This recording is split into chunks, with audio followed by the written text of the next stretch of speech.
54வது விதிரேஷம் அதையும் சேர்த்து வச்சு அழகா பாடிட்டார்.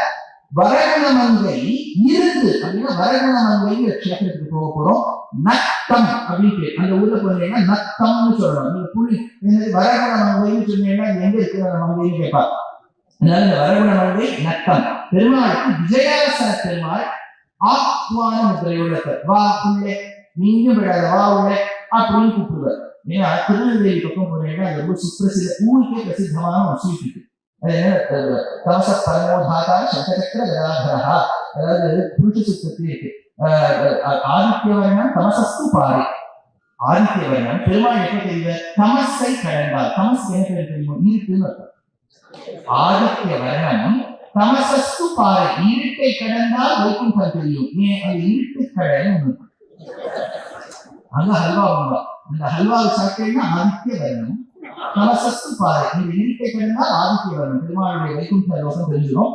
அதுக்கு நடுவில் நமக்கு போகும்போது பெருமாளுடைய வாயிலே அதுதான் ஆத்மான முத்திரையோடு இருக்கக்கூடிய பெருமாள். வரகுணமங்கை விஜயாசன பெருமாள், வரகுண வள்ளி தாயார். ரோமசர் என்கிற மகர்ஷிக்கு ஒரு சிஷ்யன் இருந்தார், சத்தியவான் என்று பெயர். அந்த சத்தியவான் நதிக்கு இப்புறம் இருக்கும்போது அப்புறத்தில் இருந்த ஒரு செம்பழவ குலத்தை சார்ந்த ஒரு பிள்ளை பாம்பு கழிச்சு போயிட்டு அது போன போது இவர் யோக தசையில பார்க்கிறார். அதனுடைய ஜீவாத்மா வைகுண்டத்துக்கு போயிருக்கான்.